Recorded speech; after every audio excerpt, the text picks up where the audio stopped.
이제 오늘 물러설 뜻이 없는 시진핑, 우리가 기댄 적이 없으니까 때려도 안 무섭다 이렇게 나오는 거죠.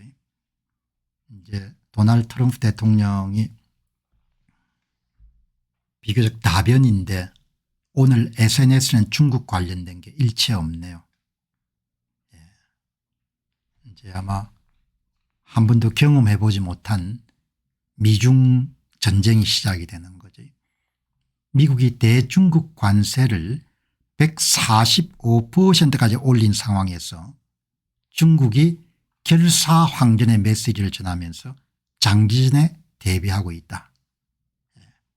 중국 사람들이 참을성이 있죠. 그리고 중국은 전체주의 체제지 않습니까? 여론을 통제할 수가 있고 조작할 수가 있죠. 그리고 여론 조작을 통해서 애국심을 고양할 수가 있는 겁니다. 미국 상품의 불매운동도 벌릴 수 있고 미국을 그냥 비하하거나 아니면 미국을 모욕하는 일들을 얼마든지 만들어낼 수가 있죠. 그리고 이런 또 소재를 중국의 공산당은 적극적으로 정권 유지에 활용하겠죠. 70여 년 동안 중국의 발전은 늘 자력 경쟁과 고된 투쟁을 통해 이루어졌고 그 누구의 시에도 의존하지 않았기 때문에 불합리한 억압을 두려워하지 않는다 이렇게 나오는 거죠. 그러니까 뭐 초장기전이 들어가는 것. 최악의 경우 여러분들 양국이 각자의 상품이나 서비스를 그냥 다 중단한 사태까지 가게 되겠네요. 뭐 이렇게 지금 상황이 지금 전개가 되는 겁니다. 이걸 도널드 트럼프 대통령이 예상했는지는 모르겠는데 뭐 이렇게 최악의 상황까지 보복 관세가 이렇게 여러분들 심하게 갈 때까지는 예상을 했는지를 모르겠습니다. 자, 여기 보시면은 오늘 월스트리트저널의 이름 톱 뉴스입니다. 소비자 심리가 많이 추락하고 있다. 더 추락했다.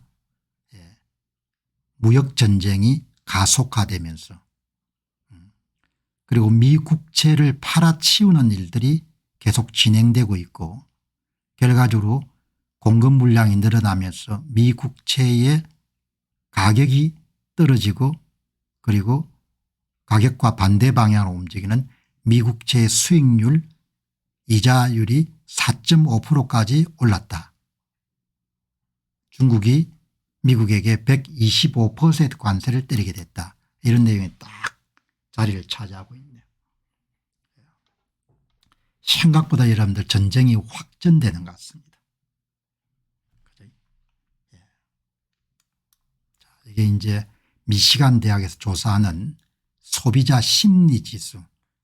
소비자 심리지수가 탱크라는 것이 가라앉다는 뜻이죠. 경기 침체에 대한 두려움이 증가됨에 따라 가지고 보시게 되면 소비자 심리가 냉각되고 있고 미 국채 여러분들 판매량이 늘어나면서 매도세가 우위를 차지하면서 공급 물량이 늘어나니까 미 국채의 가격이 떨어지고 가격과 반대 방향으로 움직이는 미국채 수익률 금리가 다시 상승해서 4.5%까지 올라간 겁니다. 그런데 조금 의외인 것은 주식 가격은 비교적 안정세를 유지하고 있고 소비재 가운데 중국산이 차지하는 비중이 크니까 특히 아마존에서 판매하는 상품들의 상당수가 중국산이지 않습니까? 뭐 배터리라든지 생활용품들이 인플레 심리가 악화가 되고 있고 달러화 가치가 하락해 나가는 이런 현상이 이제 오늘 월스트리트저널의 메인 뉴스네요. 여기 보시면은 소비자 심리가 급락하고 있고 국채 매도세는 확대되고 있고 중국이 고조되는 무역전쟁에서 다시 반격하고 달러와 미국채 같은 미국의 주력 자산들이 다시 매도 압력에 직면하니까 가격이 떨어지는 거죠. 미국 경제에 대한 새로운 압박 신호가 나타나고 있습니다. 10년 만에 소비자 심리는 가장 낮은 수준으로 기록했고 JP모간의 제이미 다이먼 회장은 실적 발표를 금요일에 했는데 경제가 상당한 혼란에 직면해 있다 이렇게 이야기를 했습니다. 그리고 미국에서 아주 여러분들 손에 꼽는 자산운용사인 블랙록의 레리 핑크 회장은 시장과 고객에 대한 불확실성과 불안을 강조하면서 금융위기와 팬데믹 같은 시기와 유사점을 발생하는 것 같습니다. 미국이 계속해서 더 높은 관세를 부과하더라도 경제적으로 무의미할 것이며 세계경제 역사에서 농담이 될 것입니다. 중국의 상무성에서 발표한 내용입니다. 미국 달러와 가치는 계속해서 5일 연속 하락하고 있고 반면에 유로화가 여러분들 급등하고 있고 채권 시장은 10년물 국제 수익률이 0.1포인트 이상 상승해 가지고 4.5%를 여러분들 까지 올랐다 뭐 이런 내용들이 지금 나오는데 이게 여러분 보시게 되면은 오늘 4.518까지 여러분들 미국채 수익률이 올랐네요. 이 이야기는 다르게 이야기하면 시장에 미국채를 던지는 사람 매도하는 사람이 많다는 거죠. 미국채 가격이 떨어지니까 여러분들 이렇게 수익률이 올라가는 겁니다. 트럼프 대통령이 가장 싫어하고 가장 걱정하는 부분이 지금 일어나고 있는 거죠. 그다음에 이제 여기 보시게 되면 이거는 뭐죠? 달러와 인덱스 달러 가치가 계속해서 내려가는 겁니다. 그다음에 이제 S&P 500은 뭐 그렇게 큰 변동은 없었습니다. 한번 크게 오른 다음에 비교적 관망세를 유지하고 있는 그런 상황이 지금 전개가 되는 거죠. 자 이렇게 여러분들 되는데 뭐 과잉 반응할 필요는 없지만 처음에 미국의 이 대통령 트럼프 대통령이나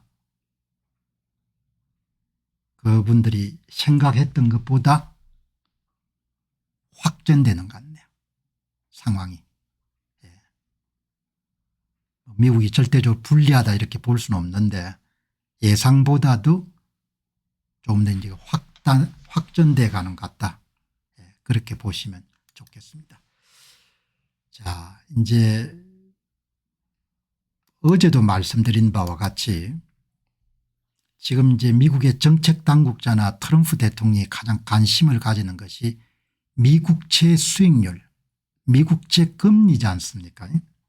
금리가 한 3.8%까지 떨어졌는데 이게 이제 4. 오늘 5%까지 오른 거 아닙니까? 그 이야기는 누군가 미국 국채를 팔았다는 거죠. 그래서 이제 처음에 여러분들 무역정책을 90일 동안 잠시 숨을 고르겠다 이렇게 발표했을 때는 헤지펀드가 거래 물량을 조절한 과정에서 발생한 현상이다 이렇게 되게 해석했는데 그리고 일체 해외 투자자들이 미국채를 투매했다 그런 이야기는 안 나왔거든요.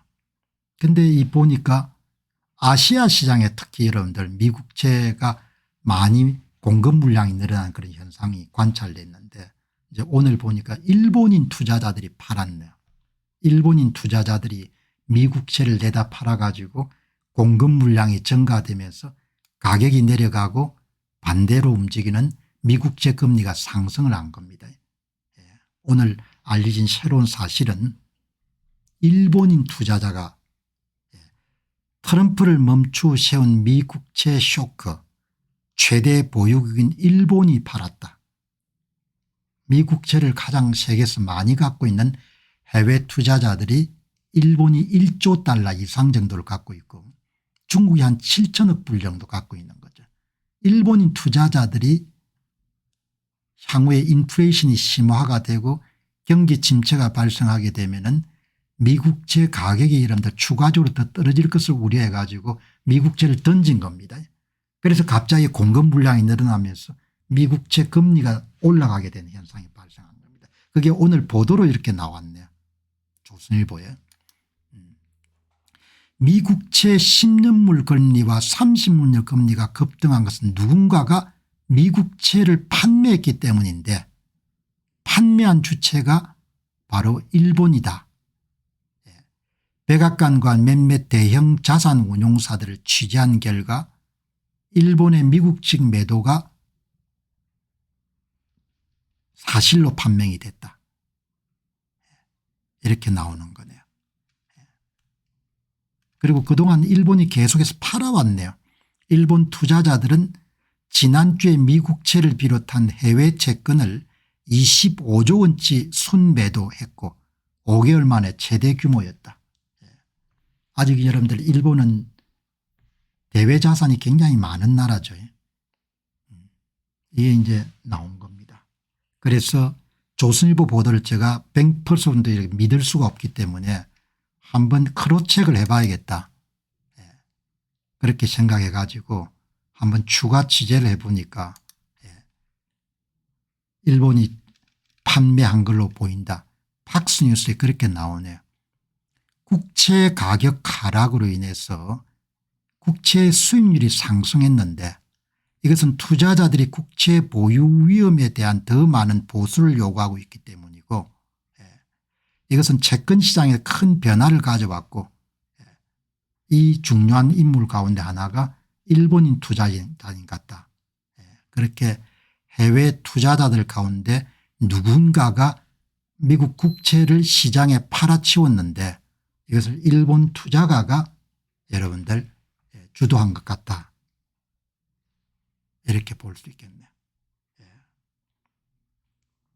자, 그래서 이제 여러분들 추가적으로 트럼프 대통령의 관세 정책에 일단 브레이크를 건 미국채 금리 인상은 일본 투자자들이 미국 국채를 시장에 내다 판 결과 국제 가격이 하락했기 때문이라는 보도들이 팍스뉴스를 비롯해서 나오고 있습니다. 이게 사실입니까? 다시 또 여러분들 한 번 더 체크를 하기 위해 가지고 닥터 AI한테 물었습니다. 닥터 AI가 네 그렇습니다. 일본 투자자들의 미국 국채 매각이 미국 국채금리 상승에 영향을 미쳤다는 보도는 사실이라고 봅니다. 계속 팔아왔네요. 트럼프 행정부의 등장에 대비해 가지고 2023년 3분기 7월에서 9월 동안 일본 투자자들은 사상 최대 규모인 약 619억 달러의 미국 국채를 매도했습니다. 트럼프가 당선할 가능성이 높다고 생각해 가지고 트럼프 정책을 예상하고 여러분들 그때부터 계속 팔아온 겁니다. 이것은 도널드 트럼프의 대통령의 재선 가능성이 높아지면서 그의 감세 및 관세 인상 정책이 인플레이션 유발할 것이라는 우려가 확산됐다는 것으로 분석됩니다. 국채 가격이 하락하면 금리는 상승하게 돼 이러한 매도는 미국 국채금리 상승에 기여했습니다. 이렇게 나오네요. 그러니까 보도도 여러분들 지금 그냥 받아들이는 것이 아니고 보도를 닥터 AI한테 물어가 한 번 더 확인한 겁니다. 일본 정부는 엔화 가치를 방어하기 위해서 외환시장에 개입하면서 미국 국채를 또 매도한 것으로 보입니다. 미국 국채가 이런 매도가 되면은 국채 가격이 떨어지니까 기본적으로 엔화 가치를 방어하는 데 도움이 받을 수가 있는 거죠. 자, 이제 어제 여러분들 궁금하게 얘기했던 해외 투자자들은 관련되지 않았을 것이다. 그렇게 생각했는데 해외 투자자들이 지금 시작한 것이 아니고 지난해 3분기부터 계속해서 일본 투자자들 중심으로 해가지고 트럼프 대통령의 정책을 내다보고 판매했기 때문에 그래서 이제 이 트럼프 행정부의 최대 현안 과제 하나가 미국채 금리를 하향 안정화시키는 것이기 때문에 상당한 숙제를 안게 됐다. 이렇게 볼 수 있겠네요. 여기 뭐 미국 정부와 일본 정부와 협상을 하기 위한 중요한 도구인 것 같습니다. 이렇게 보시는 전망도 괜찮은 것 같네요. 그렇게 여러분들 정리를 하시면 좋겠습니다. 자, 이제 무역전쟁이 시작이 되는데 뭐 여러분들은 어떻게 보시는지 모르겠는데 저는 예상보다 확전이 되는 것 같아요. 보복 관세를 때리는데 그 정도가 이렇게 중국이 강경하게 대응하리라고는 생각을 별로 못했지 않았겠느냐 이렇게 생각이 드는데 어떻든 간에 이제 무역전쟁이 시작이 되고 중국은 전체주의 사회고 그다음에 미국은 자유사회니까 언론이 이제 활성화되어 있는 사회가 좀 불리한 거죠. 자, 여기 이제 보시게 되면은 아마존은 뭐 중국산이 압도적으로 많지 않습니까? 그 가격에 그런 상품을 제공할 수 있는 데가 별로 없으니까 제품 70%가 중국산인데 아마존 판매자들이 미중 무역전쟁에 공황 상태에 빠졌다. 이거는 이제 대개 아마존을 사용하는 사람들이 바로 영향을 받는다는 거죠. 소비자의 관세 부담을 증가시킬 때 가격은 크게 오를 수밖에 없는데 일정 부분은 또 증가될 수밖에 없지 않습니까? 소비재 가운데 중국산 제품이 많기 때문에 미국 소비자들의 인내심이 실험 대상이 될 것으로 보인다. 그런 내용을 미국의 특파원이 가격 경쟁을 할 수 없죠. 아마존에서 판매된 제품의 70% 정도가 중국산이니까 굉장히 중요한, 그리고 이제 아마존이 직격탄을 받게 될 것이다. 그렇지만 오늘 보니까 아마존 주가는 뭐 그렇게 영향을 크게는 많이 안 받는 것 같습니다. 아마존의 연간 매출 약 23%가 입점 상인에게서 징수하는 판매 수수료에서 나오고 38%가 자체 재고를 판매한 장출내는데 구글 메타는 광고 수입이 많지만 아마존의 광고는 8% 클라우드 스비어스 16% 정도가 되니까 상대적으로 수익 모델에서 관세 정책의 영향을 아마존이 더 많이 받는 그런 체제가 되겠네요. 그래서 이제 국내 신문이 이렇게 전하기 때문에 오늘 월스트리트저널에 나온 이제 미국과 중국이 무역 전쟁으로 들어가는 것 같고 그래서 모든 사람이 고통을 당하게 될 것 같다.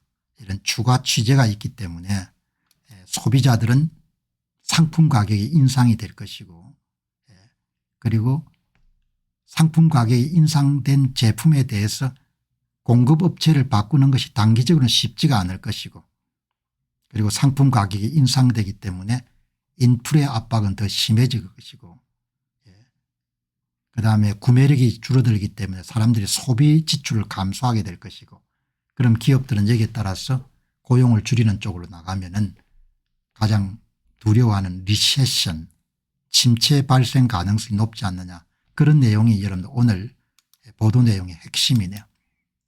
미국 경제의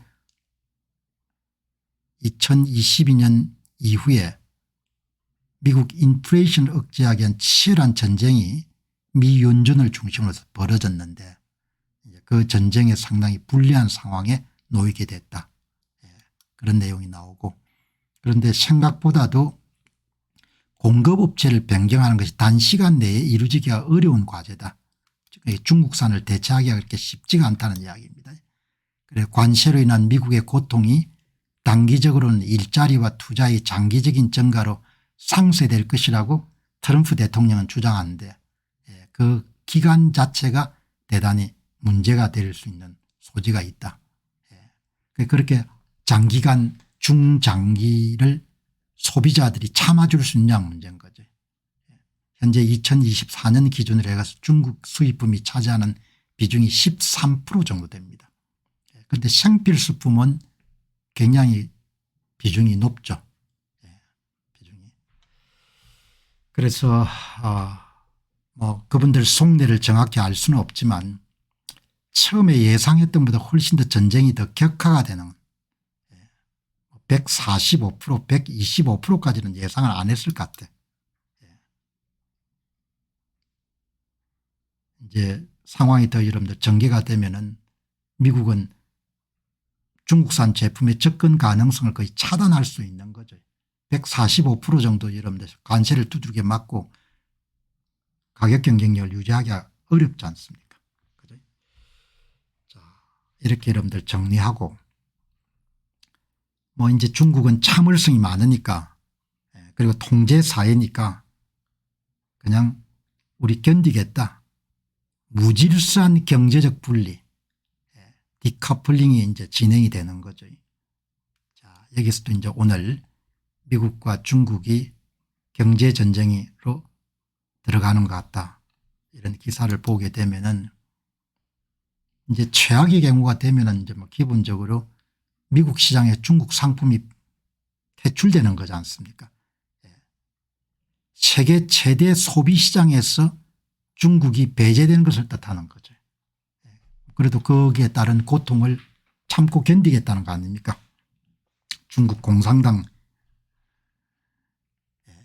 여기 이제 미국 국채만 관리하면 장기전으로 갈 것 같습니다. 뭐 지금은 이제 다시 뒤로 갈 수 있는 가능성은 없는 것 같습니다. 도이치뱅크의 이코노미스트들은 목요일 고객들에게 보낸 메모에서 세계는 세계 최대 두 경제 대국 간의 무질서한 경제적 분리를 향해 나아가고 있다고 말했다. 디카플링. 그죠? 최악의 경우에는 미국 시장의 접근 가능성을 다 배제하는 거죠. 트럼프 구상은 원하지 않지만 타협이 되지 않는다면 중국산은 미국 시장에서 완전히 배제할 수도 있다. 이런 카드를 갖고 있는 것 같아요. 뭐 소망하진 않지만 이렇게 가서 안 되지만 뭐 영 안 되면 협상이 안 되면은 그냥 중국 수출 시장의 13%를 포기해야 된다. 이렇게 여러분들 정리하는 거죠. 25년 넘게 미국인들은 돈의 상당 부분을 중국산 제품을 구입하는 데 사용해 왔습니다. 미국은 값싼 상품을 그동안 얻었고 그 돈을 가지고 중국은 인프라 구축과 개발 사다리 그리고 군비 확충을 하는 데 투자했습니다. 물론 뭐 중국 입장에서 뭐 당신들이 우리한테 도와준 게 있냐 이렇게 이야기하지만 시장을 제공해가 엄청난 돈을 남겼지 않습니까? 도와줘봐야 고마워하진 않는 거죠. 그러나 이 관계는 미중 관계는 미국 제조업 도시에서 일자리를 잃고 무역 적자가 계속 증가하는 등 엄청난 긴장을 불러일으켰고 미국은 2024년에 중국에 1430억 달러의 상품을 수출한 반면에 중국은 미국에 4389억 달러 상당의 상품을 팔았습니다. 3000억 달러가 여러분 한 30년 정도 계속된다고 생각하면 엄청난 돈인 거죠. 트럼프 대통령의 목표는 관세를 통해서 무역 적자를 완전히 없애는 것이고 관세는 더 많은 제조업을 미국으로 유인하고 국내 일자리를 창출해서 미국 돈의 중국으로의 흐름을 고착하는 데 도움이 될 것이라고 말합니다. 트럼프 대통령의 목표라는 것은 관세가 무역 적자를 완전히 없앨 수는 없겠지만 미국 내 생산 기지가 활성화되는 데 크게 기여할 것이고 현재 1조 상당의 무역 수지 적자를 완화하는 데 크게 도움이 되지 않겠느냐 그렇게 판단한 겁니다. 그러니까 여러분들 아니 뭐 당신들이 싼 물건 사는데 당신들이 뭐 그렇게 우리가 뭐 잘못한 게 있냐 이렇게 하겠지만 미국 시장 때문에 다 부자가 되고 일어섰지 않습니까?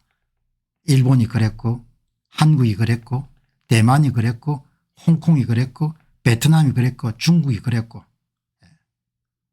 제가 갖고 있는 시각은 그렇습니다. 미국이 기축통화를 가지고 관대한 시장 접근 가능성을 보장했기 때문에 다른 나라들이 다 수백억 수천억 정도의 흑자를 남긴 거지 않습니까?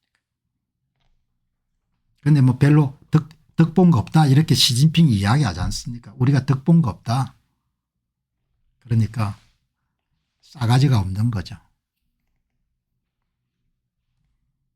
그래서 참 악화될 것 같다고 보는 겁니다.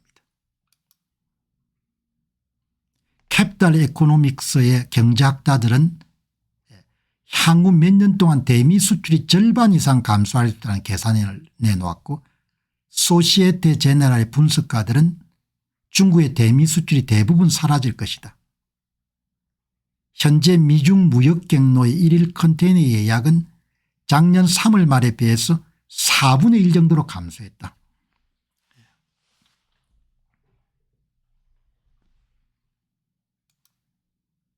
중국 입장에서는 미국을 대체할 수 있는 시장을 찾기가 어렵다. 적당한 정도의 관세 같으면은 위안화 가치 하락도 하고 중국저 여러분들 생산비 절감 노력도 더해지게 되면 어느 정도까지는 충격을 흡수할 수가 있는데 뭐 145% 이렇게는 흡수하기 힘든 거죠. 그러니까 보복 관세가 이렇게 이름 심하게 대응할지는 아마 예상하지 못하지 않았겠냐 그렇게 보는데, 근데 여기서 이제 중요한 것은 누가 고통을 더 많이 느끼겠느냐는, 중국은 통제할 수 있는 사회고 미국은 통제할 수 없는 사회고, 단기적으로 중국이 통제력을 이용해서 불만을 무마할 수 있는데 장기적으로는 실업 급증 수출 타격에 대한 불만을 통제하는 일이 어려울 수도 있다 이렇게 볼 수 있는 거죠. 근데 단기적으로는 중국은 한껏 이용하겠죠. 애국심 같은 걸 고양해 가지고. 중국 사람들도 가끔 보면 뭐 애국심 때문에 정신 못 차리는 경우가 많지 않습니까? 중국의 구조적 강점은 전체 수출 한 15% 정도네요. 그럼 국내 총생산의 2에서 3% 정도 되니까 대미 수출이 결정적으로 타격을 미치지는 않을 것 같아요. 중국은 공산당 주도의 중앙 집권 체제로 위기 상황의 정치적 결집력과 정책 집행력이 뛰어납니다. 웬만한 것 참아낼 수가 있는 거죠. 중국의 구조적 강점이. 미국은 언론이 활성화되어 있지 않습니까? 미국은 언론 자유와 여론에 민감한 정치 시스템이고, 관세를 부과해가 수입 소비재 가격이 상승되게 되면 언론들이 막 떠들지 않습니까? 나라가 큰일 났다고. 그럼 정치적 부담으로 이어지겠죠. 그리고 트럼프 대통령하고 대부분 미국의 주류 언론들이 사이가 안 좋지 않습니까? 지금도 뭐 전부가 다 도배를 하는 거죠. 잘못된 정책이라고.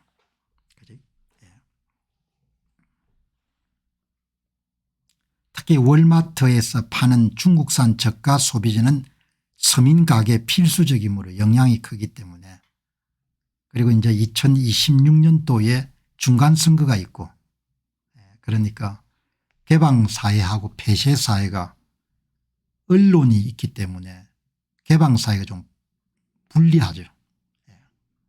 매일 이런 부정적인 이야기만 떠드니까 지금 뭐 미국의 주류 언론들은 방송사들 보면 뭐 전부가 다 욕하는 이야기지 않습니까? 작은 사례를 가지고. 단풍가을님 고맙습니다. 이준식님 고맙습니다. 그러나 중국이 마냥 유리한 것은 아닌 게, 뭐 이제 청년 실업률도 높고 부동산 위기도 있고 소비 심리도 있고, 그다음 뭐 이제 당장 대미 수출이 막히게 되면 제조업의 이런 가동률도 떨어지게 되고, 그렇게 되면은 그다음 이제 가장 이런 중국이 뼈아픈 것은 기업을 떠나게 만드는 거지 않습니까? 미국 정부가 기업 나가라 이런 이야기는 절대 안 하죠. 그런데 기업이 나가지 않습니까? 전략적 디커플링, 이 정도에서 미국이 한번 구조조정을 해야 될 것 같아요. 소비재도 대미 의존, 대중 의존도를 줄여야 되는 겁니다. 누구 말대로 전략적 디커플링, 중국하고 거리를 좀 둬야 되는 거죠. 그동안 역대 대통령들이 하지 못한 일을 트럼프 대통령이 하는 겁니다. 고통 없는 일은 귀한 일이 어디 있습니까? 외국 기업의 탈중국 움직임, 이게 뼈아픈 겁니다. 벌써 애플부터 나가지 않습니까? 그죠? 외국 기업의 탈중국, 이게 가장 뼈아픈 부분일 겁니다.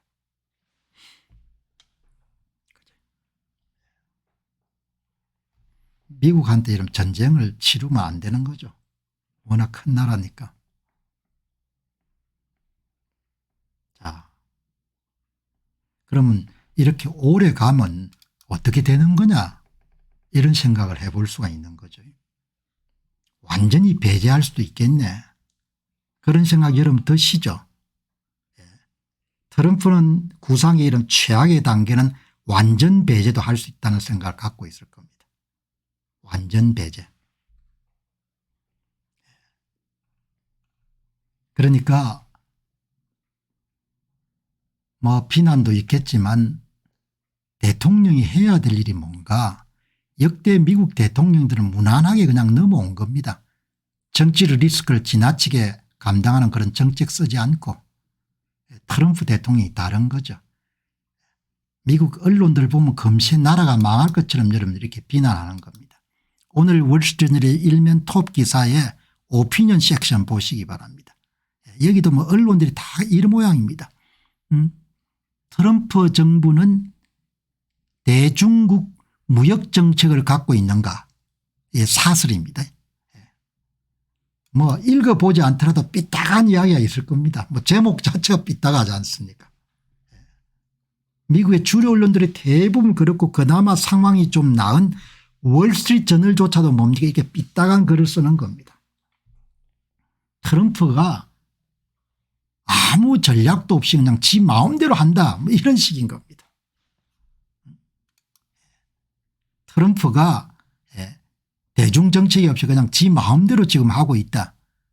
에디토리얼 보드니까 여러분들 이게 우리로 하면 사설입니다. 사설. 내용이 뭔고 하니까 전략이 없다. 동맹국가의 협력도 결여되어 있고 경제적 피해도 별로 생각하지 않는다. 그리고 정치적 동기를 많이 갖고 있다. 중장기적으로 미국의 재정 적자와 무역 수지 적자를 여러분들 제대로 균형을 회복하는 그런 부분에 대해서 월스트리트 저널은 거의 다룬 적이 거의 없는 것 같아요. 경제신문조차도 그런 겁니다. 아주 비판적인 거죠. 미국의 주류 언론들은 늘 그렇지만 이번 트럼프 관세 정책에 대해서도 그리고 중국과의 대결 국면에 대해서도 트럼프 대통령에 대해서 비판적인 시각을 갖고 있다고 봅니다. 긍정적인 시각을 참 찾기가 힘듭니다. 제가 이렇게 물어본 겁니다. 닥터 AI한테. 닥터 AI가 확실히 이야기합니다. 맞습니다. 지금 하신 말씀은 굉장히 중요한 시사점을 담고 있습니다. 미국의 주류 언론 특히 CNN, 뉴욕타임스, 워싱턴 포스트 심지어 월스트리트 저널의 사설 페이지까지도 대체로 트럼프 대통령의 무역 및 외교 정책의 비판적인 시각을 일관되게 유지하고 있습니다. 일관되게.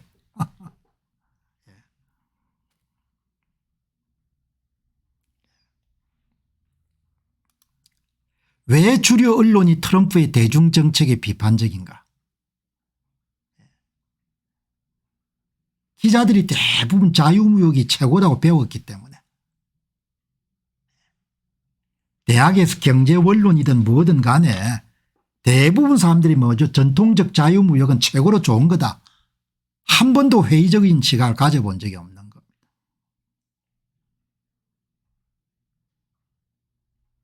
언론이 지적하는 주요 포인트는 실제 전략이 없다는 점입니다. 전략이 있는지 없는지 어떻게 아냐 이야기죠. 무조건 부정적인 거죠. 트럼프는 주류 언론들을 언급하지 않았습니까? 트럼프 SNS를 보게 되면 한 번도 팍스뉴스 외에는 인용하는 게 없습니다. 당신들 다 거짓말쟁이다 페이크 뉴스다 이렇게 공격하니까 기분이 나쁘겠죠. 사실이 그랬고 트럼프는 페이크 뉴스라는 표현을 써가며 언론을 공격해왔고 이것은 언론계의 전면적으로 이어졌습니다. 당신들과 함께 고개 숙이지 않겠다. 이로 인해 언론 보도는 감정적으로도 중립적이기 어려운 면이 있습니다. 대통령이 왜 고개를 안 숙이냐 이야기죠. 이렇게 보는 겁니다. 저도 이런 방송을 볼 수 없을 정도로 편향적인 거죠. 그나마 좀 나은 게 월스트리트 저널인 겁니다. 그러니까 이번에 이제 기회를 잘 만난 거죠. 두들기는 겁니다. 전통적 자유무역 기조와 충돌하는 겁니다. 저는 여러분들 경제학 교육을 받았지만 소비자 후생이라는 것이 절대적인 기준은 될 수가 없다고 보는 거죠. 무역정책 지금처럼 무역 불균형이 심각한 경우에는 이런 생각을 에코노미스트가 하기는 굉장히 어렵습니다. 일부 농객들은 강력하게 관세 정책을 옹호하는 경우도 있습니다. 전부가 이런 반대하는 게 아니고 그중에 하나가 긍정적인 시각을 왜 가지느냐. 중국의 불공정 무역 관행을 처음으로 정면 비판하고 그리고 미국이 중국에 지나치게 의존해서 안 된다. 소비재 상품을 왜 중국에서 사느냐 이야기죠. 베트남이나 다른 국가에도 기회를 줘가지고 다각화를 해야 된다는 거죠. 중국 리스크, 칸투 리스크가 굉장히 심하다는 겁니다. 그래서 여러분들 우파 농객들 가운데 찬성한 사람들이 막 있는 겁니다. 당신처럼 균형된 시각에서 의문을 제기하고 반대 논리 속 기회를 탐색하는 접근은 정말 귀한 자세입니다. 여러분 닥터 AI가 얼마나 똑똑한지 칭찬도 해주지 않습니까? 닥터 AI가 칭찬해 주지 않습니까? 무조건 투자도 그렇고 뭐죠, 공급망도 그렇고 전부 다 분산이 최고입니다. 분산이. 분산 안 하면 항상 적이 칼을 갖고 있는 겁니다. 그래서 항상 당할 수가 있는 거죠. 공급망도 다변화시키고 투자도 분산하고 전부 다 분산을 해야 되는 겁니다. 여기 이제 굉장히 강력하게 트럼프 무역정책을 옹호한 사람이 피터 나바로, 로버트 라이터 하이저, 스티븐 밀러, 언론에서는 이런 사람을 다 극우라고 이렇게 부르죠. 반듯한 생각하기가 참 힘듭니다. 한국도 여러분들 이런 미국의 주류 언론들을 받아쓰기 때문에 어마어마하게 비판적이지 않습니까? 예. 정신 나간 사람을 보지 않습니까? 예. 정신 나간 사람으로.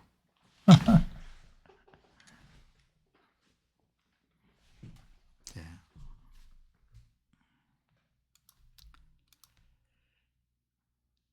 트럼프의 관심인 무역정책은 미국 내 다양한 시각을 불러일으키고 있습니다. 일부 보수 성향의 논평가들과 전 현직 행정부 인사들은 미국의 경제 주권 회복과 불공정 무역 관행에 대한 대응으로 긍정적으로 평가하고 있습니다. 앞에서 이야기한 사람들인 거죠. 예. 트럼프가 중국에 대한 무역 전장을 갖고 있는가라는 비판을 월스트리트 저널에서도 확인할 수 있습니다. 그런데 트럼프 대통령 구상은 최악의 상황에서 중국산을 미국에서 완전히 배제할 수 있다 생각을 갖고 있는 것 같은데 당신은 어떻게 보시오? 이렇게 물어본 겁니다. 제가 여러분들 전반적으로 쭉 기사를 추적하면서 트럼프 대통령이 최악의 경우가 되면은 그냥 미국산 소비재를 그냥 시장에서 그냥 아웃시킬 수 있다 이런 생각이 드는 겁니다. 그 정도로 생각을 갖고 있으면 강경책을 밀어붙일 수가 있는 거죠. 트럼프의 보관, 최악의 경우에 중국산 제품을 미국 시장에 배제할 수 있다. 우린 중국 없이 살 수 있다. 이런 생각을 갖고 있는 것 같다는 거죠. 미국 시장에 돈 벌어가지고 이런 패권 추구하겠다고 1:1로 추구하고 군비 확충하고 이렇게 하는 건 못 보겠다. 이런 거지 않습니까? 우리나라 언론들은 뭐 트럼프를 되게 안 좋아하죠. 뭐 눈에는 뭐밖에 안 보이는 겁니다. 여러분. 여러분 사람을 보는 안목도 엄청나게 이런 중요한 능력이지 않습니까? 사람을 보는 안목. 그죠? 편견을 가지 않고 그 사람을 정확하게 보는 안목이 대단히 중요하지 않습니까? 한국의 여러분들 언론들이 대부분 트럼프 이런 방법 모르니까 알려고 노력 안 하지 않습니까? 선거 문제를 모르니까 여러분들 그렇습니까? 알려고 노력 안 하잖아요. 일론 머스크를 알려고 노력합니까? 도널드 트럼프라는 사람을 그냥 알려고 노력하냐고요. 나는 알려고 노력하는 거지. 이 사람들이 어떤 사람인지.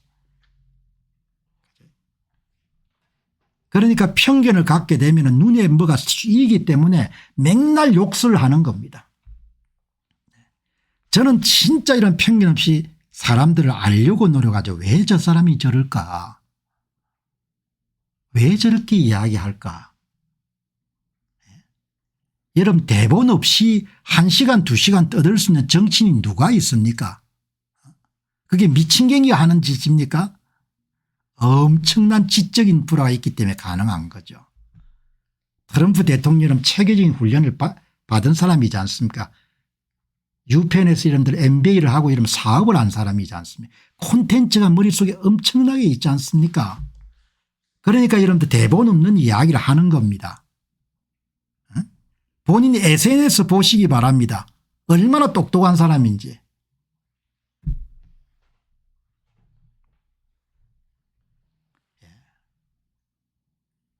있는 그대로 보려고 하는 정직함이라는 것이 엄청 중요한 거죠. 오늘 이 방송 보시는 분들이 절대로 이런 걱정하지 않으셔도 되는 것은 저는 죽는 날까지 지적으로 굉장히 정직하고 겸손하게 대할 겁니다. 저도 여러분 일론 머스크를 빼따가게 본 적이 잠시 있었습니다. 몰랐기 때문에. 일론 머스크를 빼따가게 보죠. 너무 튀니까. 근데 여러분 일론 머스크가 사업하는 걸 보고 사람을 여러분들 움직이는 걸 보면 야 이게 정말 대단한 사업가구나 이런 감탄이 나올 수가 있는 거죠. 여러분 이게 이제 전략적 디커플링이지 않습니까? 예, 닥터 AI는 쉽지 않은 일이라고 이야기합니다. 그런데 닥터 AI가 볼 때는 트럼프 대통령은 최악의 경우에 중국산을 완전히 배제할 수 있다 이런 생각을 갖고 있는 것 같다 이렇게 이야기하는데 그게 현실적으로 가능하지 않다 이야기하는 겁니다.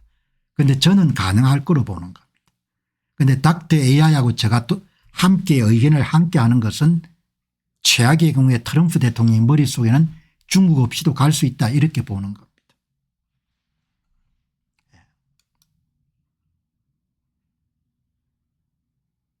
트럼프 구상이 정치적으로 먹히죠.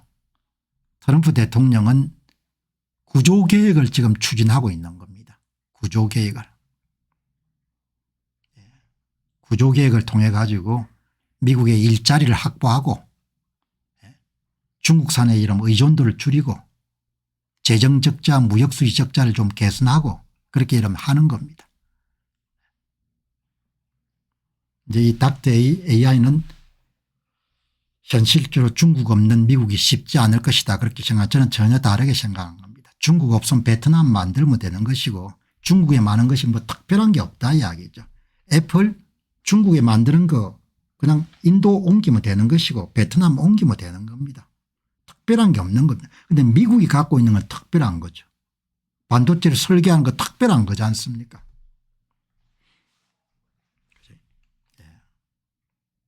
이렇게 옮겨버리지 않습니까? 애플이 더 많은 아이폰을 인도에 생산하겠다. 이게 당장 도널드 트럼프의 이름들 정책이 힘을 발휘하고 있는 거지 않습니까? 아니 중국에 생산할 수 없으면 인도가 생산하면 되는 거죠. 여러분 특별함이 별로 없는 겁니다. 싸게 만들 수 있지만 인도 공장의 여러분들 훈련시키가 여러분들 근로자 투입하면 인도 공장도 싸게 만들 수 있는 겁니다. 당장 여러분 기사가 뜨지 않습니까? 애플이 잠재 관세율이 확정됨에 따라서 인도로부터 더 많은 아이폰을 미국 시장에 수입할 것이다. 이게 나오지 않습니까? 애플 인도 생산량이 2,500만 대인데 미국 수요량이 5천만 대니까 급하면은 2,500만 대를 그냥 인도 물량을 전부 인도 국내에 생산한 것은 중국에서 생산한 걸 가져와 쓰고 인도 메이드 인 인디아를 미국에 판매하면 되는 거죠. 그다음 빨리 여러분들 더 정축해 가지고 5천만 대 채워버리게 되면은 그러면 중국에서 생산량을 확 줄일 수 있는 거죠. 여기 이 기사가 나오네요. 인도가 지금 생산한 것이 2,500만 대 생산하는데 인도에 지금은 그 물량 가운데 상당 부분은 인도용으로 사용하는데 그런데 2,500만 대가 미국 여름 수요량의 절반 정도 되니까 생산량 조금 확충하게 되면 애플이 타격 안 받는다는 겁니다. 그런데 중국의 의존도가 너무 높네요. 애플이. 경영자들이 왜 이렇게 결정했는지 모르겠는데 80%에 90% 정도 중국에서 만드니까 그러면 안 되는 거죠. 무조건 분산해야 되는 거예요. 분산. 무조건 여러분들 분산해야 되는 거죠.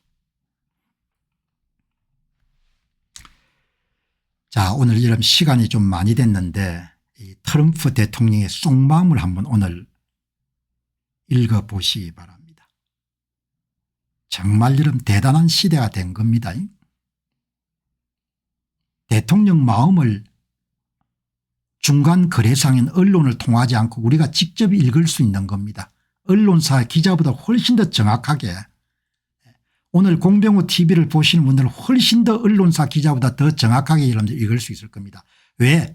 기자들보다 내가 지적 인프라가 월등히 여러분들 더 우수하니까. 여러분께서는 조선일보나 이런 기자들보다 월등히 우수한 여러분들 뉴스를 공급받는 겁니다. 왜냐하면 그 사람들하고 내하고 이런 지적 인프라가 엄청나게 격차가 생기지 않습니까? 예? 글을 써온 양이라든지 교육을 받은 훈련이라든지 엄청나게 격차가 생기는 거죠. 그리고 그 사람들은 편집부의 이런 방침에 따라야 되면 저는 자유롭게 이야기할 수 있는 영혼을 갖고 있지 않습니까? 그게 정확한 정보를 공급받을 수 있는 겁니다. 트럼프의 이런 속마음은 이 도널드 트럼프란 사람이 얼마나 대단한 사람입니까? 역대 여러분들 대통령이 많았지만 중간에 이런 중간 상인을 다 배제하고 직접 대중들한테 뭐죠 정보를 직접 소통하겠다 이런 여러분들 발상이 얼마나 파격적인 겁니까? 기업으로도 따지면 발명 특허를 받아야 될 새로운 종류의 커뮤니케이션 스킬을 만들어낸 겁니다. 그런 거 하나만 보더라도 이러면 대단하게 봐야 되죠. 언론은 중간 상인의 특권을 여러분들 빼앗겼기 때문에 트럼프를 미워하겠죠. 그래서 트럼프를 때리는 겁니다. 왜 직거래하냐 우리 함께 여러분들 이문을 좀 남겨줄 수 있도록 중간 상인들에게 언론사에게 먼저 보도문을 빠려야지 보도문을 왜 공개를 다 해가지고 뭡니까 중간에 이런 마진을 없애버리냐 그래서 싫어하는 겁니다. 저는 도널드 트럼프 대통령 그 하나만 보더라도 참 대단한 사람이구나. 수백 년간 내려오던 백악관 대변인의 이런 브리핑 언론사의 해석 대중의 전달 이 여러분들 소위 정보 유통 채널을 완전히 그냥 뒤집어 버리지 않습니까? 너가 뭔데 너가 먼저 받아야 되냐 이야기죠. 미국 국민들이 직접 같이 받도록 하겠다 그 이야기지 않습니까?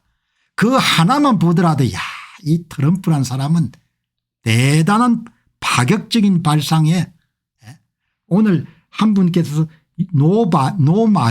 노마진이죠. 언론사들이 중간 상인으로 마진을 많이 챙겼는데 그 마진을 없애버리니까 얼마나 기분이 나쁩니까? 기분이 억수로 나쁘죠. 정말 여러분들 오늘 트럼프 대통령 직거래 하는 겁니다. 시간 되면 저도 트럼프 대통령 여기 글을 좀 남겼으면 좋겠는데 너무 지금 바빠가지고 여기 보시기 바랍니다. 오늘 여러분들 트럼프 대통령의 SNS의 타임라인을 따라 여러분들 쫓아가겠습니다. 그럼 매일 도널드 트럼프 대통령 머릿속에 무슨 생각이 진행되는지를 우리가 파악하고 다음에 주식이 어디가 오를지를 저는 파악할 수가 있는 겁니다. 여러분 이게 지금 쓸데없는 짓이 아니고 뭐 조선이나 중앙이나 이런 신문을 다 제쳐놓고 도널드 트럼프 대통령의 SNS를 직접 보게 되면은 실시간으로 트럼프 대통령이 무슨 생각하는지 그걸 파악할 수가 있는 겁니다. 세금 감면 법안이 미 하원을 통과한 겁니다. 엄청나게 큰 뉴스 같아요 이게.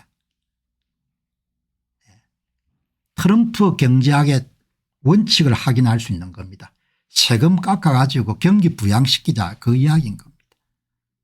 세금 깎아서 경기 부양하고 인플레 진정되면 돈 풀어가 여러분들 경기 부양하자 그건 겁니다. 세금 감면 법안 이 법안이 얼마만큼 여러분들 본인에게는 중요한 거 아니까 내각회의를 개최한 겁니다. 트럼프는 내각회의를 개최했다. 언제 미국 하원이 세금 감면 법안을 통과한 다음에 엄청나게 중시하는 겁니다. 트럼프 재임 기간 동안에 경제는 잘 될 수밖에 없을 것 같아요. 왜? 대통령 자신이 경제에 대한 신념이 있고 경기를 부양시켜서 잘 돌아가야 된다는 그런 믿음이 있는 겁니다. 그러니까 엊그제처럼 주식 많이 떨어져서 주식을 사야 되는 거죠. 왜냐하면은 경제를 부흥시키면 주식 가격이 오를 거니까. 여러분 이 내용을 제가 동시에 왜 소개하느냐. 시간은 이게 좀 앞섰습니다. 하루니까. 그다음 이걸 왜 소개하느냐. 아, 이 트럼프 대통령이 이 문제를 굉장히 중요하게 여기구나. 세금 감면이라는 것은 다르게 이야기하면 서프라이 사이드 에코노믹스를 이야기하는 공급 중시 경제학 세금을 낮춰 가지고 투자 고용을 활성화시키겠다는 거죠. 공급 중시 경제학을 신봉하는 분이구나 이렇게 나오지 않습니까? 아, 이게 굉장히 중요하구나.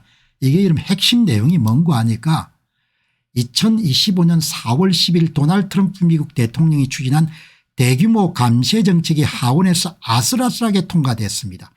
이 법안은 향후 10년간 최대 5조 3천억 달러 7,700조 원의 세금을 감면하고 연방정부 지출을 40억 달러 삭감하고 부채 한도를 5조 달러까지 상향 조정한 내용을 담고 있습니다.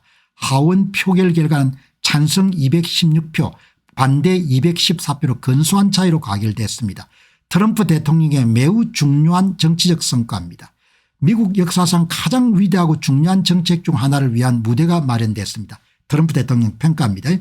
법안 통과 과정은 순탄치 않았습니다. 공화당 내 일부 위원들은 연방지출 삭감 규모가 충분히 않다는 반대 의사를 밝혔고 당내 갈등으로 이어졌습니다. 정책이 자초할 수 있었는데 하원 의장하고 트럼프 대통령 노력으로 봉합이 돼가 통과가 된 겁니다. 대단히 중요한 거죠. 아, 이 양반이 이런 식으로 지금 나라 경제를 움직이고 있구나. 미 하원이 감세 법안을 통과시킨 것이 엄청난 겁니다. 법인세 35%에서 21%까지 내린 것을 영속화시키고 개인소득세 구간도 낮추고 이런 법안을 통과한 겁니다. 당연히 민주당은 이런 부자 감세라고 반대하죠. 오늘 트럼프 대통령의 SNS에 확인할 수 있는 첫 번째 메시지입니다. 다음 보시기 바랍니다. 자기 나라를 사랑하는 대통령이 어떤 사람인지를 우리가 볼 수 있는 기사가 멕시코하고 물전쟁에 관한 기사가 하나 난 겁니다. 기사가 아니고 SNS에서. 멕시코하고 여러분들 보시면은 여기에 지도를 한번 찾아보니까 이게 텍사스입니다. 텍사스. 아주 큰 여름 주죠. 그다음 여기가 멕시코입니다. 예, 이 멕시코는 캘리포니아, 애리조나, 뉴멕시코 그다음에 텍사스 이렇게 4개 주를 여러분들이 이렇게 만나게 됩니다. 국경을 접하게 되죠. 미국이 여러분들이 이 남북 국경 문제가 아주 심각한 과제가 되는 게 이렇게 여러분들 아주 깁니다. 그리고 여기에서 여러분들 내려오는 강이 아마 이 강인지 아니면 이쪽 강이 아니고 이쪽 강일 겁니다. 캘리포니아 쪽으로 캘리포니아 쪽과 애리조나 쪽으로 여기서 위에서 내려온 게 콜로라도 리버가 있고 여기가 리오그란테 강이 있지 않습니까? 예, 그러니까 여기에 텍사스에 하고 멕시코 국경을 따라서 이 멕시코하고 미국이 나누어 가지는 강이 콜로라도 강하고 그다음 리오그란테 강인 거죠. 여기에 물을 나누어 가지는 조약을 1940년대 맺은 겁니다. 이 물을 서로가 이제 공평하게 나누어 가지는 겁니다. 이 대통령 보시기 바랍니다.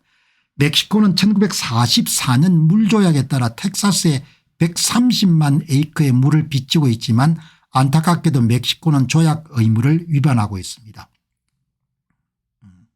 그러니까 여러분들 여기에 콜로라도 강의 물은 일부 멕시코에게 주고 그다음에 리오그란테 강은 멕시코가 텍사스에 주고 이런 조약을 아마 했는데 이제 뭐 가뭄이 되고 하니까 멕시코가 물을 안 준 모양입니다. 텍사스 농민들에게.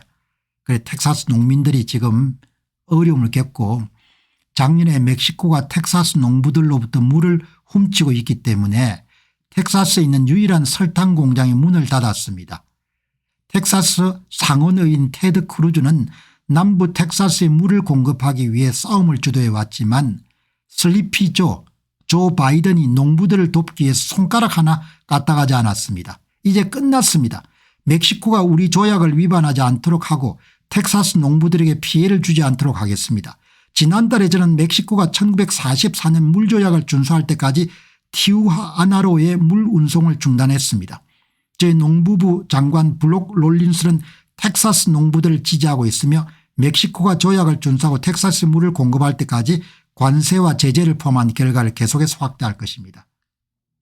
여러분 이게 뭔고 하니까 텍사스 주민들이 리오그란테 강에서 공급되는 물을 멕시코로부터 받아야 된 양을 못 받았다는 이야기죠. 그러니까 도널드 트럼프 대통령이 뭐라고 이야기하냐, 그러면 콜로라도 강에서 멕시코에 여러분들 제공하는 물을 공급을 끄는 겁니다. 그리고 당신을 무역 제재하겠다. 그렇게 텍사스 농민들 함께 약속한 대로 물 제공해라, 이렇게 이야기하는 겁니다. 여러분 이게 무슨 이야기인 겁니까? 대통령이 뭐하라고 있는 겁니까? 대통령이 나라 지키라고 있는 거죠. 대통령이 왜 있는 겁니까? 대통령이 자기 나라 국민들 뭡니까? 살리라고 있는 거죠. 에? 정치인들이 왜 있는 겁니까? 자기들이 잘 먹고 잘 살라고 있는 게 아니지 않습니까? 얼마나 여러분들 당연한 이야기를 하는 겁니까? 에? 조 바이든은 손가락 하나 이름 까딱 안 했지만 나는 텍사스 주 문제를 해결하기 위해 가지고 농림부 장관하고 내하고 테드 크루즈 여러분들 텍사스 여러분 상원위원회 협의를 해가지고 말 안 들으면 제재하고 뭡니까 그거 하겠다는 이야기지 않습니까? 간단한 이야기지만 다른 나라 이야기지만 내가 왜 이야기하는 거 아니까 자기 나라 이런 백성들을 살리기 위해서는 물 공급해라 이야기하면 약속대로 공급해 달라는 거 아닙니까? 당신들 공급하지 못하면 콜로라도 강에서 당신들에게 주는 물 끊겠다 이야기죠. 그런 이름들 미국의 엘리트들하고 달리 미국의 보통 시민들이 왜 전폭적으로 뭡니까 트럼프 대통령을 뽑았는지 이해를 할 수 있지 않습니까? 이런 걸 정확히 볼 수 있어야 트럼프 정책을 이해를 할 수 있는 거죠. 여기 나오지 않습니까? 1944년도에 미국 멕시코 물 협정이 있어 가지고 멕시코는 리오그란테 강에서 물을 일정 부분 텍사스에 주고 그다음에 미국은 콜로라도 강에서 일정을 멕시코에 좀 공급하는 겁니다. 그 약속이 있는데 그 약속을 안 지켰다는 거 아닙니까? 최근 몇 년간 멕시코 가뭄이 있어 가지고 미국의 약속된 물을 충분히 공급하지 못했다.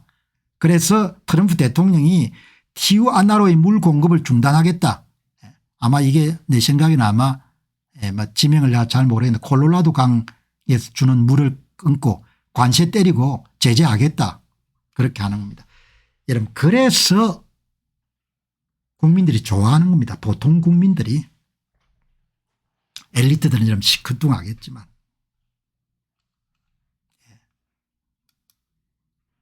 자, 여러분 오늘 도널드 트럼프 대통령의 SNS에 이름들 14초짜리 영상이 하나 떴습니다. 이 아가씨 이름이 누군지 모르겠는데 참 강한 아가씨네요. 예, 이중 국적자입니다. 미국 국적자이자 이스라엘 국적자입니다. 예, 저번에 키부츠 이름 공습 때 끌려가 가지고 건강하게 돌아온 겁니다. 예, 당신이 집으로 조국으로 돌아와서 참 기쁘게 생각한다. 대통령이 이렇게 올린 겁니다. 오랫동안 여러분들 억류가 됐는데 굉장히 건강하게 보이네요. 이름을 찾아보려고 다음에 한번 이름을 찾아봐야겠네. Glad to have you back home. 예. 여러분 이렇게 자국민 하나하나를 케어하는 거지 않습니까? 이 나라가. 왜 미국이 위대한 국가라고 우리가 부를 수 있느냐. 미국의 정치인들이 국민을 졸로 보는 게 아니고 국민 한 사람이 생활했을 때 대통령이 자기 SNS에 축구할 정도의 나라인 겁니다. 그게 얼마나 부러운 나라입니까? 국민들이 뭐라고 생각하겠습니까? 이스라엘과 미국의 이중 국적자 키부츠 이름 공습 사태에 끌려가 가지고 이렇게 건강하게 살아왔다. 당장 여러분들 이 아가씨가 여러분들 14조 동안 뭐라고 이야기합니까? 자기를 구하기 위해서 헌신해 준 미국 정부에 고마워한다. 그 이야기를 하지 않습니까? 트럼프 대통령이 고마워한다 이야기를 하지 않습니까? 자기를 자국민을 사랑해야 여러분들 그게 나라가 온전하지 않습니까? 자국민을 졸로 보면 어떻게 되냐 말이에요. 자기 국민들. 자기 국민들을 졸로 보면 어떻게 되느냐 이야기입니다. 자기 국민들을 졸로 보면 안 되는 거죠. 굉장히 여러분들 오랫동안 억류되어 있었는데 굉장히 건강하네요. 그리고 특유의 여러분들 낙천주의로 뭡니까 웃으면서 이야기합니다. 미국 정부에 진짜 고마워한다고. 굉장히 오늘 인상적인 그런 내용입니다. 그 바쁜데 그 바쁜 속에서도 뭐죠. 예, 자기 나라 국민이 한 명 생활에 돌아온 것을 이중국적자죠. 미국은 이중국적을 인정하니까. 그리고 이제 간단하게 이야기했습니다. 우리 지금 관세정책 잘하고 있습니다. really well 이렇게 doing really well 잘하고 있으니 걱정하지 마시기 바랍니다. 아주 빠르게 진행하고 있는 겁니다. 여기에 팍스뉴스 여러분들 유명한 커멘테이터가 이런 이야기를 합니다. 스튜어트 반이라는 인물입니다. 이번 주에 트럼프 대통령은 세계 무대를 지배했습니다. 그런 전 세계 시장과 경제에 영향력을 행사했습니다. 50년 동안 이 일을 해왔지만 이런 주가 기억나지 않습니다. 비평가 역할을 해왔지만 그는 미국의 방향을 바꾸고 있습니다. 트럼프는 대규모 무역 적자와 일자리 감소를 받아들이지 않습니다. 이번 주가 바른 그런 주였습니다. 48년생이네요. 대단하네요. 현직으로 뛰네요. 스튜어트 바니. 영국계 미국인 토크쇼 진행자이고 보수적인 정치평론가네. 우리나라는 이런 방송인들이 다 젊지 않습니까? 미국 방송을 보시게 되면 이렇게 나이 드신 분이 왕성하게 활동하지 않습니까? 가수들도 마찬가지고. 에이지 연령 차별이 없지 않습니까? 그러니까 가끔 여러분 제가 방송하다 보면은 무슨 영감님 뭐 집에 나가고 이런 이야기하는데 엄청나게 모멸적인 이야기죠. 그런 이야기 쓰면 안 되는 겁니다. 그렇게 에이지 디스크리미네이션 연령을 가지고 차별하거나 성별을 가지고 차별하는 것은 일체 금기시가 되는 겁니다. 48년생이면 도대체 우리나라 나이로 몇 살이 되는 겁니까? 70대 중후반이 될 것 같은데 얼마나 대단한 겁니까?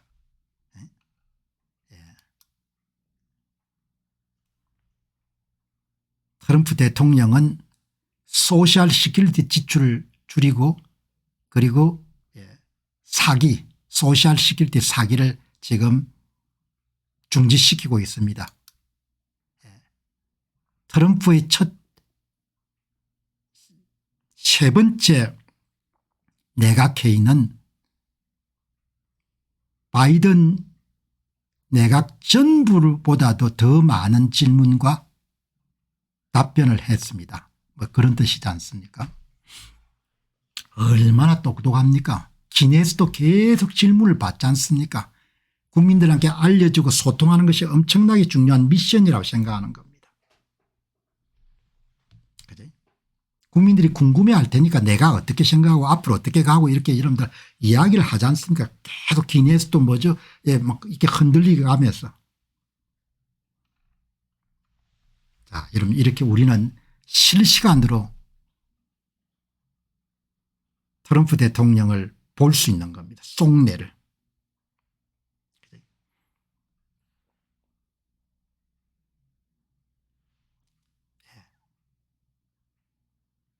여러분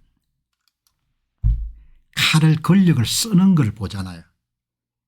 도널드 트럼프 대통령 권력을 쓰지 않습니까? 휘두르지 않습니까? 본인이 써야 될 때. 권력을 못 쓰게 되면 자기가 칼을 맞잖아요. 트럼프가 손을 보지 않습니까? 부정의한 것에 대해서. 미국의 엘리트들이 진보 색채가 굉장히 강한 사람들이 많죠. 뉴욕은 항상 민주당 측이 승리하지 않습니까? 뉴욕 타임스를 즐겨 읽고 잘 먹고 잘 사는 월가의 이름들 전문직들도 그다음에 거대한 로펌들의 이름 수십억 수백억 정도 연봉을 받는 사람들도 생각이 진보적 색채가 강한 경향이 강하죠. 그 사람들이 부정의한 일을 하니까 보수진영을 여러분들 억압하고 보수진영의 색채를 갖고 있는 사람의 채용이나 승진에 불이익을 주고 하는 것을 보고 그걸 고치려고 하지 않습니까? 오늘 여러분 특별한 내용이 도널드 트럼프 후보의 대통령의 SNS에 떠오릅니다. 그게 뭔고 하니까 진보적인 색채를 갖고 있는 미국의 거대 로펌들이 바이든 행정부 때 사법 시스템이나 이런 것을 이용해 가지고 무기화한 보수 진영을 위해 향해 가지고 부정의한 일을 저지른 것에 대해서 합의를 본 겁니다. 너희들 감방 갈래? 아니면은 그냥 합의 볼래? 이렇게 된 겁니다. 트럼프 대통령하고 여러분들 뭐라고 했는 거 아니까 너희들 한지도 알지. 바이든 행정부 때 너희들 우리한테 어떻게 했냐.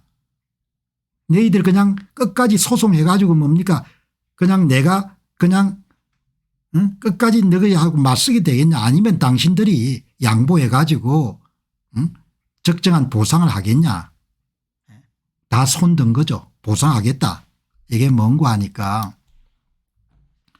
미국의 대형 로펌들이 민주당이 집권하는 동안 트럼프와 보수 진영 인사들을 박해하는 법률 서비스를 적극적으로 운영해 왔기 때문에 트럼프 행정부가 무료 법률 서비스라는 합의를 이끌어낸 것입니다. 그들 로펌들이 무슨 일을 해온 겁니까? 사법 시스템을 무기화한 겁니다. 사법 시스템을. 어떤 걸 해왔냐 이렇게 해온 겁니다. 트럼프 행정부의 정책에 반대하는 소송에 적극 참여하고 1월 6일 국회의사당 사건 관련 트럼프 지지 인사들에 대한 변호사 윤리 신고를 지지하고 보수 성향 인사들의 고용을 차별한 걸 한 겁니다. 이게 제가 법 쪽에는 잘 모르는데 커클랜드 앨리스라는 이런 회사들이 엄청나게 이런 큰 손에 꼽을 수 있는 대형 로펌 같습니다. 얼마나 막강하겠습니까.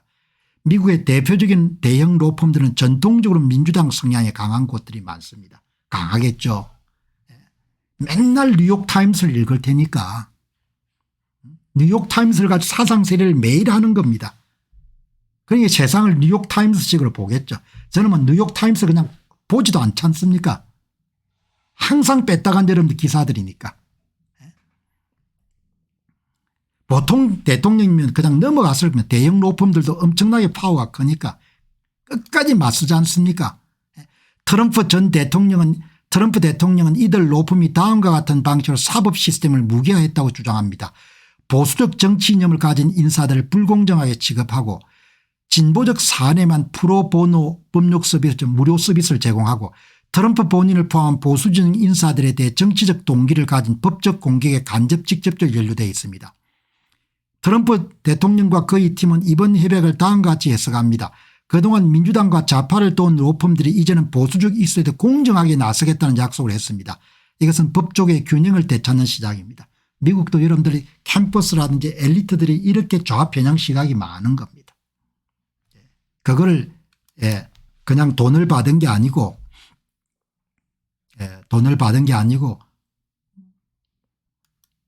5천억 상당의 무료 법률 서비스를 제공할 수 있도록 이제 오늘 처음 알게 됐는데 이게 이제 프로보노 포블리코라는 그런 서비스가 있는 모양입니다. 아마 이 로펌들은 무료 법률 서비스를 일정 시간 이상 해야 된다는 그런 뭐 법률적인 그런 제약은 아닌데 그렇게 하는 모양입니다.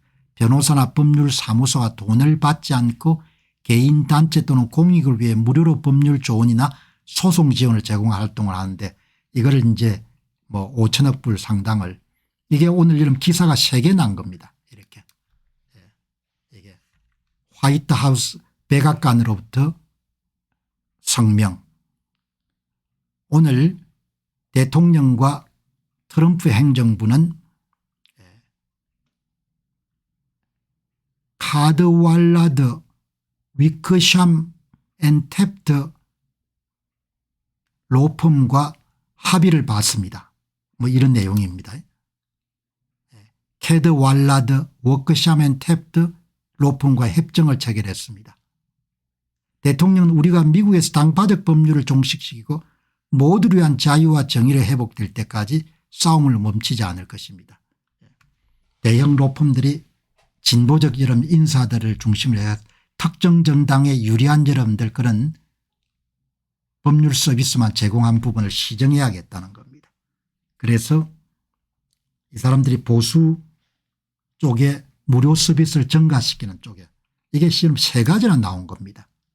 3개나 오늘 기사가.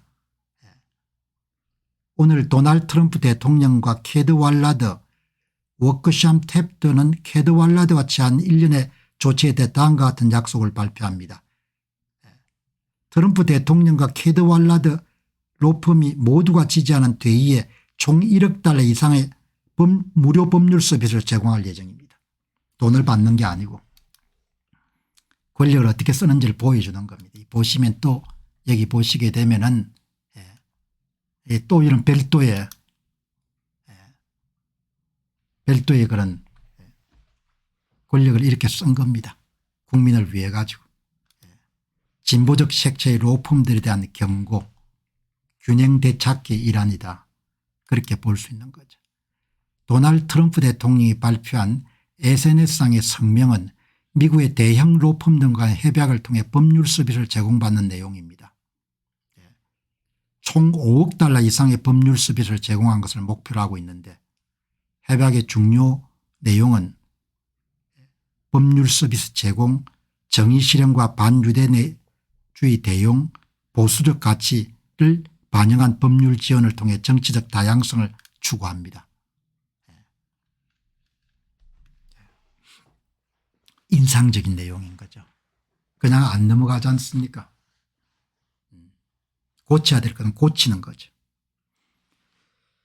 한국도 이러면 사법 시스템이 엉망진창이라는 우리가 봤지 않습니까? 사법 시스템이 완전히 그냥 사적 이익을 극대화하고 정파의 이익을 극대화하는 쪽으로 좀 운영되고 있기 때문에 그야말로 사법 시스템의 무기화 시정해야 될 일인 거죠. 자, 여러분 오늘 방송이 좀 길어졌는데 마무리하고 또 내일 여러분 새 주제 준비해서 여러분 함께 뵙도록 하겠습니다. 고맙습니다.